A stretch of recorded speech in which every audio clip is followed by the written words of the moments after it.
السلام علیکم ناظرین، آپ یوٹیوب چینل دیکھ رہے ہیں، میں عمران خان ہوں۔ سب سے پہلے بات شروع کر لیتے ہیں آج علیمہ خانم کے بیان سے، اور علیمہ خانم نے یہ لاسٹ ٹائم بیان دیا عمران خان صاحب کے حوالے سے، اور بڑا جذباتی بیان ہے ان کا، لیکن عمران خان صاحب کا کیس چل رہا ہے عدالت میں۔ اس کیس کے حوالے سے عمران خان صاحب کی اپنی بہن سے ملاقات ہوئی اڈیالہ جیل کے اندر، اور پھر عمران خان صاحب کی بہنوں نے اور عمران خان نے مل کر یہ فیصلہ کیا کہ آئندہ عمران خان صاحب کا جو پیغام ہے وہ علیمہ خانم کی بجائے دوسری بہنیں سنا دیا کریں۔ یہ خبر پہلے بھی باہر آئی تھی، میرے عمران خان صاحب کی فیملی نے اس کے اوپر ریئیکٹ کیا تھا۔ اب فائنلی جب انہوں نے جا کے جیل کے اندر ڈسکشن کی تو یہ طے پا گیا۔ اس کی وجہ کیا ہے؟ عمران خان صاحب بڑی تکلیف میں تھے، انہوں نے کہا جی 2 سال سے زیادہ ہو گیا مجھے، میں جیل کے اندر ہوں، میں جو بات کہنا چاہتا ہوں میری پارٹی کے اندر کوئی وہ جرات ہی پیدا نہیں کرتا، میں جو پیغام دیتا ہوں یا بیانیہ جو دیتا ہوں اس کا بوجھ کوئی اٹھا ہی نہیں سکتا، میں جو بات باہر پہنچانا چاہتا ہوں جب وہ کوئی اور نہیں کہتا تو پھر میں نے اپنی بہنوں کے ذریعے سے آہستہ آہستہ اس بیانیے کو باہر پہنچایا، اور جو بات میں کہنا چاہتا تھا اپنے پیغام کے اندر وہ کافی عرصے سے آہستہ آہستہ وہ پیغام دیا جو باقی کوئی اس کا بوجھ نہیں اٹھا سکا۔ یہ عمران خان کے الفاظ ہیں۔ انہوں نے کہا کہ جب کوئی بوجھ نہیں اٹھا سکا تو میں نے یہ پیغام اپنی بہن کو دیا کہ وہ باہر جا کر میڈیا کو دے، اور اسی وجہ سے میری بہن کے خلاف مہم چلائی جا رہی ہے۔ عمران خان نے یہ بھی کہا کہ یہ پارٹی 30 سال سے ہے، آج تک میری بہنوں کی کوئی دلچسپی پارٹی کے اندر نہیں تھی، اور نہ کسی عہدے لینے اور نہ کسی فیصلے میں شریک ہونے کی انہوں نے کبھی کوشش کی، تو اس قسم کی بات نہیں ہونی چاہیے تھی جو میری بہنوں کے بارے میں کی گئی۔ یعنی بہت سارے لوگ اب کرتے ہیں نا، دیکھیں شیر افضل مروت نے، گنڈا پور نے، اور کچھ اور لوگ ہیں، یہ ایکچولی گنڈا پور کی ساری پارٹی کے قریبی لوگ ہیں۔ پہلے گنڈا پور شیر افضل مروت سے بہت نفرت کرتے تھے، لیکن ابھی اگر آپ دیکھیں تو شیر افضل مروت اور گنڈا پور کے بیچ میں سے ہوا بھی نہیں گزر سکتی، بڑی قریبی تعلقات ہیں، اللہ تعالیٰ یہ دوستی سلامت رکھے۔ اب اس میں جو ہے وہ مروت صاحب ہوں یا دیگر لوگ ہوں یا گنڈا پور کے نزدیک جو لوگ بھی ہیں، وہ سارے اس وقت علیمہ خانم کے اوپر کیچڑ اچھالتے ہیں، تو اس پہ عمران خان صاحب کو تکلیف ہوئی۔ ان کی بہنوں نے کہا کہ عمران خان ہی چیئرمین ہے اور P T I Imran Khan کی جماعت ہے، یعنی بہنیں تو یہی کہیں گے نا کہ اس نے اتنی محنت کی، ساری زندگی ہمارے بھائی نے لگائی ہے، وہ یہاں تک لے کر آئے ایک پولیٹیکل پارٹی کو، اب اس کو الگ تو نہیں کر سکتے۔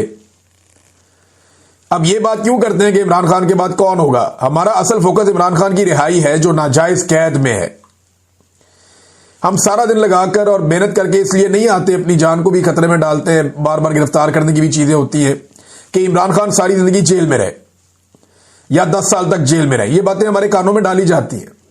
کہ اگلے 10 سال عمران خان قید سے باہر نہیں نکلیں گے۔ عمران خان چیئرمین ہیں اور چیئرمین رہیں گے، اور انشاءاللہ یہ بھول جائیں ہمارے مخالفین کہ عمران خان اگلے 10 سال قید میں رہیں گے، کیونکہ وہ ناجائز قید ہے، کیسز ان کے ختم ہو گئے ہیں، لیکن جب وہ بند ہیں اور آئسولیشن میں ہے۔ اچھا، ایک اور بات انہوں نے بتائی کہ عمران خان نے بتایا کہ میں عاصم لاء کے سامنے نہیں جھکوں گا۔ پھر ان کی فیملی نے کہا جی ہم بھی نہیں جھکیں گے۔ پھر علیمہ خانم نے بتایا کہ میرے اوپر بھی وارنٹس ہیں، اور لیکن ہم اس سے پریشان نہیں ہیں، اگر وہ گرفتار کر بھی لیں تو ہمیں کوئی پرواہ نہیں ہے کیونکہ ہم پہلے بھی گرفتار ہو چکے ہیں۔ عمران خان نے کہا کہ یہ بھی جا کر کہہ دینا کہ ہم پوری جدوجہد کریں گے اور جو بھی ہو جائے ہم عمران خان کی رہائی کے لیے کھڑے رہیں گے، وہ ہمارا اکلوتا بھائی ہے، یہ کیسے ہو سکتا ہے کہ ہم اس کی جلد رہائی نہ چاہیں؟ ہمیں بھی دکھ ہوتا ہے، لیکن ہم نے کہا کہ یہ سب کچھ ڈسٹریکشن ہے، یعنی یہ توجہ ہٹانے کی کوشش کی جا رہی ہے، لہذا توجہ ہٹانے کی کوشش سے بچنے کے لیے علیمہ خانم نے کہا کہ جی ہم نے اب فیصلہ کیا ہے کہ میری باقی بہنیں وہ باہر آ کے میڈیا سے بات چیت کیا کریں گی۔ پھر عمران خان نے یہ بھی بتایا کہ اب انہیں مکمل قید تنہائی میں ڈال دیا جائے گا، یہ عمران خان صاحب کو پیغام دے دیا گیا ہے۔ دیکھیں جو کل ملا کے بات سامنے آ رہی ہے وہ یہ ہے کہ عمران خان صاحب کے خلاف یہ توشہ خانہ 2 کے اندر اب فیصلہ سنایا جائے گا۔ حالانکہ کل کے دن میں توشہ خانہ 2 کی بریت کے حوالے سے عمران خان صاحب کا اسلام آباد ہائی کورٹ میں کیس لگا ہوا، لیکن وہ نہیں ہونا، انہیں انصاف نہیں ملنا مشکل ہے۔ اب اس میں فردر یہ ہوگا کوئی نہ کوئی طریقہ کر کے ڈیلے کر دیا جائے گا، اور پھر ایک لمبی ڈیٹ دے دی جائے گی، اور اگلی ڈیٹ سے پہلے عمران خان صاحب کو سزا سنا دی جائے گی۔ یہ جب عمران خان صاحب کو، اور کئی مہینوں سے کیس پینڈنگ پڑا ہوا ہے، جب عمران خان صاحب کو سزا سنا دی جائے گی تو بعد میں القادر یونیورسٹی والے کیس میں ان کی ضمانت ہو جائے گی، پھر عمران خان صاحب ایک اور مقدمے میں اندر ہو جائیں گے۔ اور اب یہ بتایا جا رہا ہے کہ عمران خان صاحب کو یہاں سے جیل سے منتقل کر کے کسی اور جگہ پہ لے جایا جائے گا، اور مکمل طور پہ آئسولیشن میں یا قید تنہائی میں عمران خان کو ڈال دیا جائے گا، کیونکہ پاکستان کے آرمی چیف بہت غصے میں، وہ پسند نہیں کرتے عمران خان صاحب کو، یہ بات تو سب جانتے ہیں کہ آرمی چیف عاصم منیر کا بس نہیں چل رہا کہ وہ کس طریقے سے عمران خان سے بدلہ لیں، اور عمران خان صاحب جو بھی بات کرتے ہیں کھل کر دیکھیں، کوئی بھی کبھی کسی آرمی چیف کے خلاف بول نہیں پایا پاکستان میں، کبھی بات کر ہی نہیں پایا۔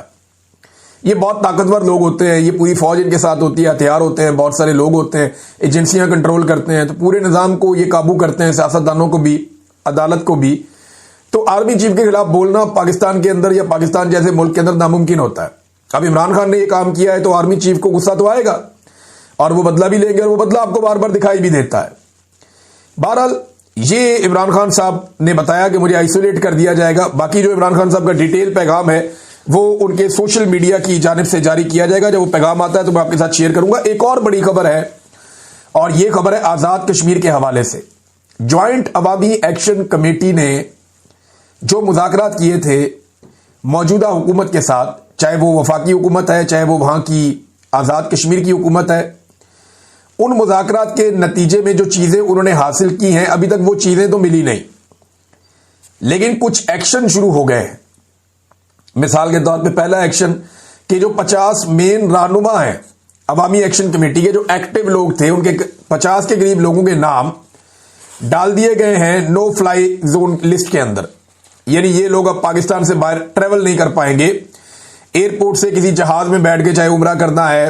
چاہے انہوں نے حج پہ جانا ہے،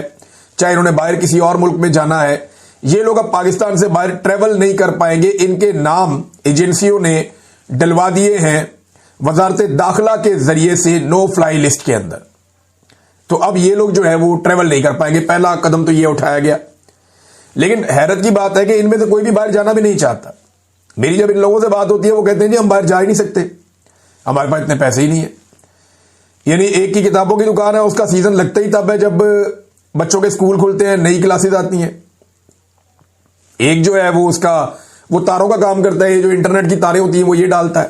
یہ لیڈرز ہیں، میں آپ کو بتا رہا ہوں۔ ایک اور جو ہے اس کی کوئی اور بیکری ہے، یعنی یہ سارے دکاندار ہیں، تاجر ہے، کوئی ادھر محلے میں، کوئی ادھر رہتا ہے، کوئی چھوٹا موٹا کام کرتا ہے، اس طرح کے لوگ ہیں جو سارے لیڈر ہیں عوامی ایکشن کمیٹی کے۔ ان کے پاس پیسہ ہوتا تو یہ بڑا کاروبار کرتے، یا ملک سے باہر جانے کی ان کی حیثیت ہوتی تو پہلے چلے جاتے۔ آزاد کشمیر میں تو بڑا ٹرینڈ ہے باہر جانے کا۔ تو یہ غریب لوگ ہیں، اپنے لوگوں کے ساتھ جڑے ہوئے، وہ کہتے ہیں نہ ہم نے باہر جانا ہے اور نہ ہمیں باہر جانے کا کوئی شوق ہے، ہمارا فوکس صرف اپنے کام کے اوپر ہے۔ انہوں نے ہم سے وعدہ کیا ہوا ہے، اور یاد رکھیے گا وعدے میں گارنٹی ملٹری اسٹیبلشمنٹ کے ان افسران نے دی ہوئی ہے جو بیچ میں پڑے ہوئے تھے، باقاعدہ گارنٹی ہے۔ تو 15 دن کے اندر اگر یہ چیزیں ہو جاتی ہیں تو ٹھیک ہے، اگر یہ چیزیں نہیں ہوتی تو عوامی ایکشن کمیٹی پھر اس کے اوپر ایک ایکشن لے گی۔